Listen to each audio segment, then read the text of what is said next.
Senior versus junior. First year, তোমরা সবাই উপস্থিত তো? হ্যাঁ দিদি, এখানে সবাই উপস্থিত আছে। বল তোরা কিছু বল। এই তো আমরা দিদি, এই তো আমরা সবাই দিদি। তা তোমাদের কেমন লাগতেছে? বাড়ি ছেড়ে আইসো, মন খারাপ তাই না? মন খারাপ হবে, আস্তে আস্তে সবকিছু ঠিক হয়ে যাবে। তো শোনো, আজকে হচ্ছে তোমাদের এই হোস্টেলে ফার্স্ট দিন, মানে প্রথম দিন। সেহেতু প্রথম দিনে আমি তোমাদের কিছু রুলস অ্যান্ড রেগুলেশন শিখাবো। একদিন শিখাবো, সারা জীবন মনে রাখবা, ঠিক আছে? শুরু কর। আর শোনো, সিনিয়রদের সঙ্গে কথা বলার সময় সবসময় আপনি আপনি করে কথা বলবা। তোমরা কিন্তু এখন আর স্কুল কলেজ লেভেল নাই, তোমরা এখন ইউনিভার্সিটি লেভেল। তো তোমাদের কি করতে হবে? তোমাদের তো আর আপনা আপনি করে কথা বলতে হবে, তাই না?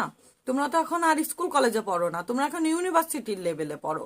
সেহেতু সে অনুযায়ী তোমাদের আদব কায়দা শিখতে হবে। আমরা বুঝতে পারি তোমরা মা বাবা ছেড়ে